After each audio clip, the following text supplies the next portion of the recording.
Okay, hello. This is Antonio Moore coming to you from Tone Talks on YouTube. I have the wonderful Yvette Carnell from Breaking Brown with me. We're here to talk about something that happened earlier this week using the use of the word nigga at the correspondence dinner by Larry Wilmore.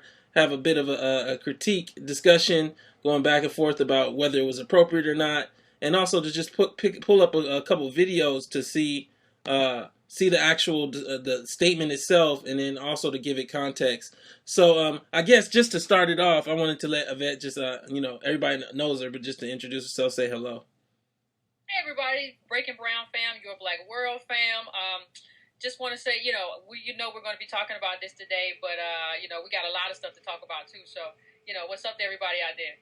Yeah. So right now I'm going to pull up the video. So for those people who hadn't seen it, I mean, pretty much I think a lot of Black America has seen it by now, of Wilmore at this correspondence dinner. To be fair to him, I'm going to play the first 5 to 10 seconds before his statement that leads into the actual statement, and it'll be cut in right here. And now, to live in your time, Mr. President, when a black man can lead the entire free world.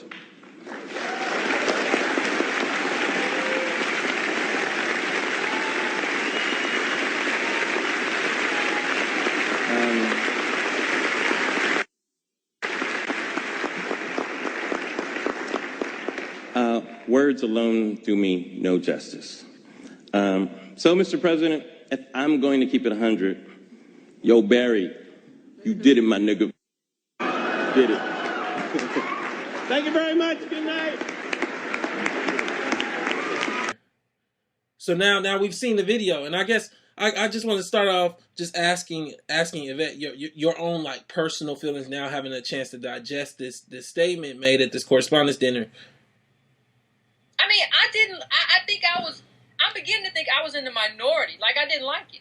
I don't see any situation or any place where the first black president or any black president that were to come after this first black president should be called the N word. The N word is dropped in like this elite group of black people, this elite group of people. Like, you're in the room, this is the Beltway elite in this room. And you are going here and you're going to this is where you decide to call the first black president a nigga. Like, to me, there's a difference between, people talk about black respectability, right? But there's a difference between, like, black respectability saying, oh, you wouldn't go to jail if you would pull your pants up. There's a difference between that and then, like, not understanding that, like, this isn't a space for you to be calling him a nigga. And it has nothing to do with me being elite or me being bougie or nothing like that. It's just like, this isn't the space for that. And, like, for me, it's just like, I'm having a hard time understanding, like, how do black people think that this is the space to call him a nigga, And it wasn't even coming from somebody, it wasn't even coming from, like, an authentic space, I don't think. It wasn't coming from, like a rapper or, like, like somebody else who just slipped up, oh, hey, what's up, my nigga? Just, oh, I didn't mean to do that. God, I forgot the camera was on. It wasn't that kind of thing. Yeah, and I have to agree, and the whole Yo Barry 100, not 100. It was just really like misplaced, and then to tag it with nigga just to try to get aroused was just like inappropriate to me. I would argue against you being in the minority. I just think there's a loud minority. I think that you're actually in the majority. I think there's a very, very loud, like silent majority that anytime they hear this, or if they're made aware of what happened, they're like, what was this man thinking to do that? I do think that everybody's focusing in on nigga when actually the whole line was a disrespect to a number of groups. I mean, the yo and the 100 was a total disrespect to young black youth. I mean, this man is way too old to know what 100 is. That's why he said it wrong. 100.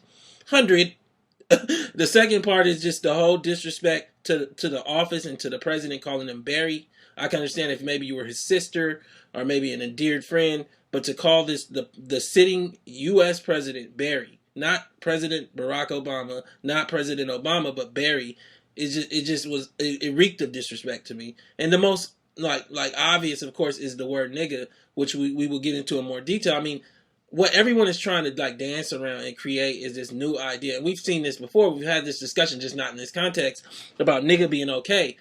If ever there was a time it wasn't okay, it's right now. I think this is one of the lowest moments between a black person and the president in his 2 terms. I think that to have that word, and I did a piece which I'll pull up for a second. The presidential correspondence dinner is no place for the word nigga. and I did it on your web. And I think to have this word that was screamed while black men were castrated, while black women were raped, while black people were picking cotton in the hot sun, now uttered on purpose by a black man to the president on any stage is inappropriate. No, I agree. It's just, but it's like we have this feeling, right? I've run across so many people that have this feeling of, well, I hate Obama, or I despise what Obama has meant for black people, or I despise what Obama has done for poor people. And I feel the same way. But just because I feel that way about Obama doesn't mean that I should disrespect Obama or should disrespect the institution. Not because I feel like, oh, the White House is this wonderful place, but it's because the White House has ramifications. Like the White House has consequences. Like, that's not something that I want to do in that space. And, I can see beyond this president. And that's the thing that I think kind of differentiates me from other people who I talked about who agree with this. I'm not going to say that this is okay just because I'm not a supporter of Obama. It's still not okay. I'm not a supporter of Obama, but it's still not okay to do this. Like, I see beyond Obama. I see the fact that this is some people just don't seem to see, like, this is how we're viewed. Like, this is a lens, the Obama administration is a lens through which a lot of black people are seen. No, and I agree. You brought that up on your page, and I'm data. That's what I do. I always try to support any argument that's sound, and it's just funny because your arguments 9 times out of 10 are very sound. It's just I bring up the data to actually support you, and now we have racial dot maps. For those that aren't aware of what racial dot maps are, they show like by dot like where people live by race. So I'm going to pull up a chart that shows you kind of what Yvette is saying. That there's large swaths of America where there aren't anything but white people. We have to understand there's 80 million white homes. There's only 14 million black homes. Around about 14 million Latino homes. And small numbers of other groups. There's 80 million white homes. And they have a lot more money than everybody else. Other than the foreigners that are coming in, of course, from like a China or something like that. But what you don't realize is that these groups that are all across this group towards the top of the chart that I'm showing right now, they have little to no access to black people outside of, say, the president. And so, like, when you do have this, you have a social norm created that it's okay to utter this word to us. And it's not okay. And I find it disheartening and also, like, saddening that people are not teaching this at home level. And we have adults running around trying to rationalize the use of the word nigga to the sitting U.S. president. Yeah, like the map that you brought up showed that, like, these large communities of white people, like these large communities where it's like not a lot of black people, right? None, really. None. Like, you may Zero. see one that's like, I saw a unicorn, you know what I mean? But black people don't seem to understand that because we live around each other. We live in Atlanta, Philadelphia, LA, New York, places like that. So the thing about it is, when you look at that chart, you understand that whether you like it or not, like, people are seeing you and judging who black people are through the prism of, like, the Obamas. Like, it's probably pretty good that Obama didn't have a scandal during his administration. That doesn't mean that he did good things for black people or poor people. No, he set us back. But the point of the matter is, that's the prism through which we view. There's actually a name for it, about how this sort of virtual knowing, kind of skews things. That's why people didn't like the Cosby Show, because they're like, the Cosby Show skews people's interpretation of blackness. That's why it's a problem, because white people who don't know black people say, look, the black people are doing okay, and the black people aren't doing okay. Yeah, and it's really, and we've talked about this before. It's like a lot of black people are living through some and most rather than hard numbers. And, like, the reality is what you end up with is 10,000, maybe 20,000 black families are framing the identity of 14 million black homes. And so, like, these 10,000, 20,000 elite black families. And even if we went to, like, 50,000, the elite black families are framing identity. And what black people will say is, well, some black people live like that. 50,000 out of 14 million is not some. It's not it's a negligible number that you kind of discount at the top and the bottom. If you're talking about 14 million homes, you really cut off, like, the top 800,000, maybe even a million, and you cut off the bottom million. If you did that for black people, there would be no Cosby, no Obama, no Jay-Z, no Beyonce. You would be left with black people with virtually little wealth. And this is just something that we've talked about before. But coming back to, like, I guess the crux of this, the other thing that I see that's the flip side of what you're pointing out is the individualization of Obama. So people see Barack Obama as similar to themselves. Barack Obama. but they don't understand that Barack Obama as the president is very different than Barack Obama as the man.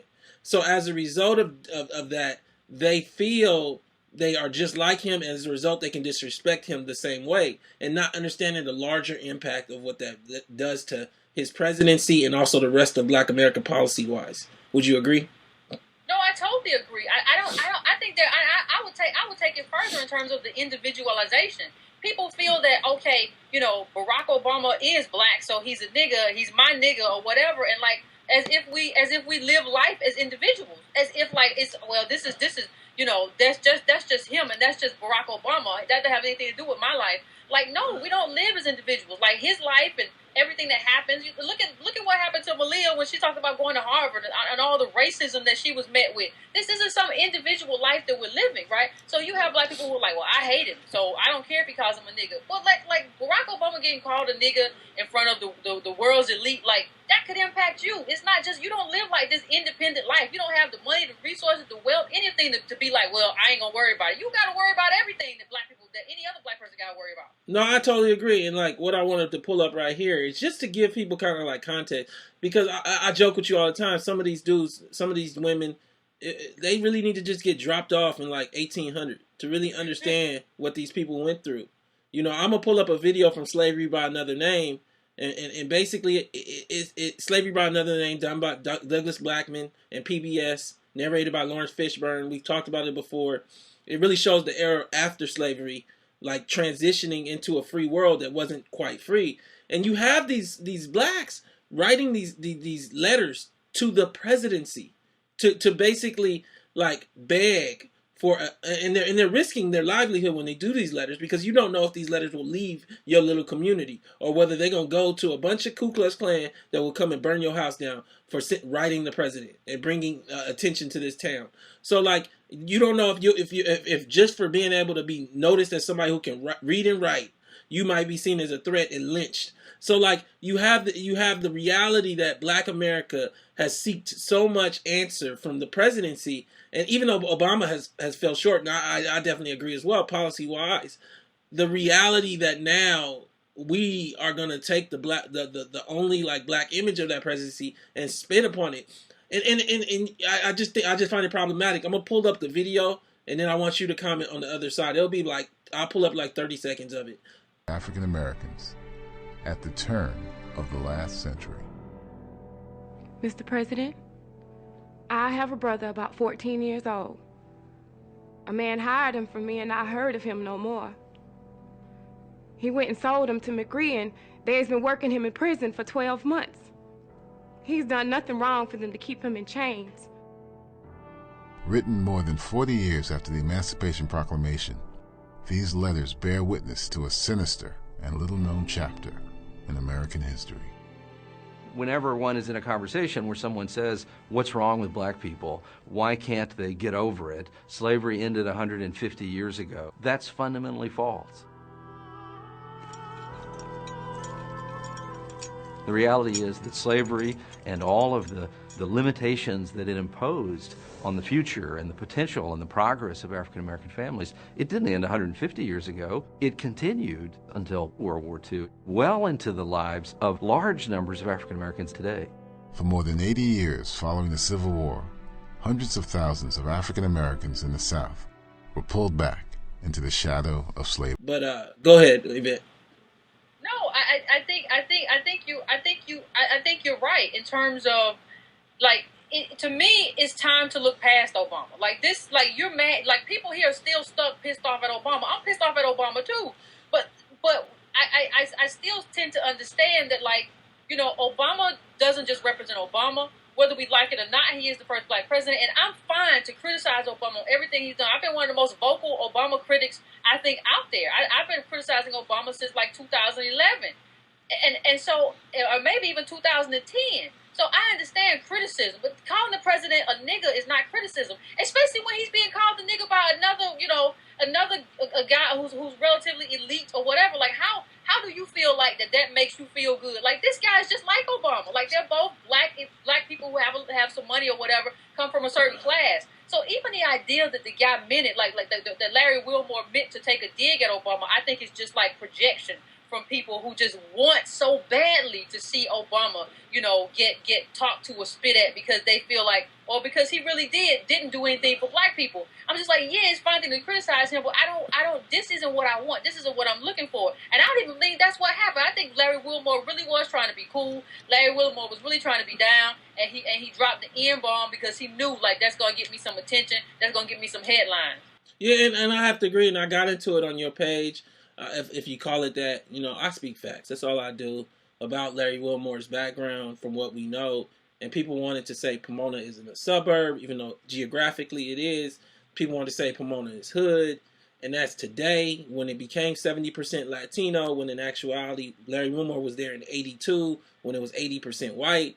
People want to say Pomona is poor when we know that Pomona has Pomona College very close to it, which is named Pomona College for a reason, and it has among the highest endowments per student in all of the world at $1 million a student, right next to MIT and Harvard, only other schools that are even close. And so, like, I'm not saying that somebody can't grow up in a poor street in Pomona, but I am saying that we got to be honest about the reality of this man that we looking at and his own honesty of his statements, which we've talked about before, Yvette, about how he grew up. And like, say, this guy was not authentically trying to be black. He was, as I said in my article on your web, making a mockery and doing blackface. That's why he said 100, not 100.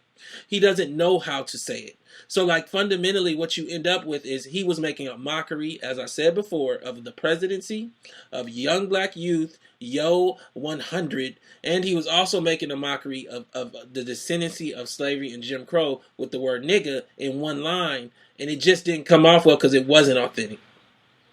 Yeah, it wasn't authentic coming from Larry Wilmore. That's why don't people be like, well, this was, this was some type of subversive thing that he was doing. This wasn't some type of subversive thing. He was really trying to end on a high note and really trying to say, you my nigga, and he really thought that stuff was going to really just go over well because that's how black people talk, right? And that's how young people talk, right? And it's just like, no, like, this is not the space. And you 57, like, you 55 or something. Like, dude, you 57, 50, just be 57. See, that's what we kind of have, is like everybody want to be nerdy cool. Like, if you 57, just be 57. Stop trying to relate to 23-year-olds or to 26-year-olds. It's not your time to be 26 no more. And that's what's kind of like going on too, is like this culture of relating through pop culture, relating through youth. And like, no, I think that you got to be a role model to youth. And so, like, if this is the role model that we have for youth, I don't know if you can be mad if some kid goes into his job and says that to his interviewer, thinking that that's going to help him get a job. That's on you, Larry Wilmore. And, like, I don't want to hear that this was a roast. It isn't a roast. No, it isn't. Know the history of what you're talking about. This was actually a high-end gala with the president making jokes about himself, and then the other guy just kind of hosts, but you don't say nigga at this event. And we have no evidence that has any kind of historical frame. Well, and here's the thing. I would even say, you talked about the way they're viewing this through, like, the lens and trying to be cool and trying to be 16 or 20 or whatever. I would even say that a lot of what is in the culture right now in terms of being 16 or 20 is mediocre. So what you're doing really is you're elevating mediocrity to the White House. Like, who does that? You're elevating mediocrity in this gala of the most elite people around the world. You who are an African American person speaking about an African American president, what you're doing with that one moment that you've been given is elevating mediocrity. And we gotta be honest. Boyce got into this at the Zoe Williams show that me and Boyce did last week. This isn't just Larry Wilmore. This is President Barack Obama and his entire administration as they leave, inviting rappers to the White House to talk about mass incarceration. Me and you talked to Michelle Alexander. Why would you invite Rick Ross, who raps about crack cocaine, to the White House to talk about helping young little boys? Like, come on, stop it. And so, like, what you have is a whole administration trying to relate to black people through pop culture rather than through black intelligentsia. So you don't invite Michelle, you don't invite Byron Allen to come talk about, like, black independence and black wealth. You invite 6-7 rappers to come talk to you about being cool. And, like, that's not what I need from you. Like, I love Byron's line, and I'm gonna pull it up right now because it's one of the coldest lines I've heard. I need you at black funerals singing Negro spirituals. I've got Al Green. I need you back at the White House putting pressure on banks to lend money to black people. That's what black people need. House. I don't need you at funerals singing Negro spirituals. I've got Al Green. I need you back at the White House getting black people loans. To say that is from his stance, being a billionaire, multimillionaire, whatever people want to frame it as, it's just powerful. It's like that's the truth. It's like the truth. But like because black people look to Obama and the politicians to be their what do you call it?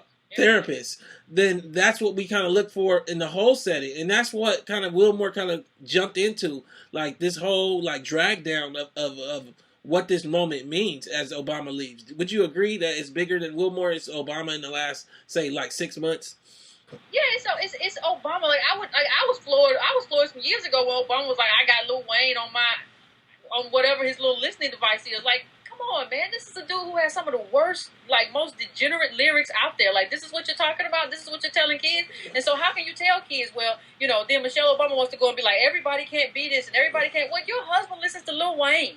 You know what I mean? So I'm just like, you know, for me, it's not even about him associating with black people through pop culture. It's even like associating with black people through the worst of our culture. You know, yeah, you're going to get people fired up about that. You're going to get people fired up because you know people love Lil Wayne and they love Jay-Z. But like the truth is, what you're saying is not that somebody shouldn't listen to Lil Wayne. It's just saying that when you get to the point where your talented percentile, forget 10th, is relating through the lowest part of your community, you end up with like a mutated idea of what success should be.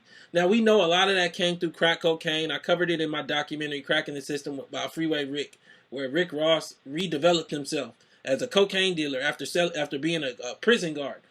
But now we're seeing it actually transcend just Rick Ross the rapper and actually reach up to the presidency, where it's like, to be black, I need to define myself through black actions. So I'm going to find the poorest black actions and kind of use that as a way to help you guys understand me a little more. And like, we don't need that. We need you back at the White House and getting black people loans. And we need you back at the White House, making sure that black businesses are able to be involved in community. We need you back at the White House, period. And that's it. You know what I'm saying? Yeah, I mean, but that's how he relates to us. That's how he relates to us through, like, you know, that's how he thinks about us. Like, he thinks about, like, this is what African Americans like. Like, it's all a performance to him. Like, this is that's what we are. We're a performance. Like, this is black people like hip hop. I'm gonna say, you know, some shit of shake it off my shoulder, whatever. You know what I mean? Yeah. Like this whole, no, like I don't need you to be trying to find out what's new and what's hip. If you find out that Malia or Sasha likes Lil Wayne and you try to, and then you know, you all do that as a family. However you handle that is how you handle that. But like, as my president, I don't need that, and I don't need that from Larry Wilmore either. I don't need you to try to relate to the first black president through dropping the word nigga. I'm fine with you criticizing him about drones and the stuff you said earlier on. Go right ahead and criticize him on that. I criticize him on that. That's fine. But trying to relate through him through the word nigga, that's how we relate to the president. Like, you people act like he's not president. Like, he's just some dude you just saw on the street, like, what's up, nigga? Like, that's not who he is. I agree. agree. We don't have to like him. I didn't like George Bush. If George Bush had been black, I still wouldn't have called him a nigga. Like, it doesn't matter. If it was Colin Powell, I still would have a problem with it. It doesn't matter. I agree. And, you know, pretty much that's the gist of the conversation. I'm going to conclude it there. I'm going to give you that last word. And so, you know, we'll kind of like stop here for this conversation. Thank you guys so much for listening in. This is, again, Antonio Moore and Yvette Carnell from Your Black World and from Tone Talks and from Breaking Brown, just having a conversation on the word nigga at the Correspondents' Dinner.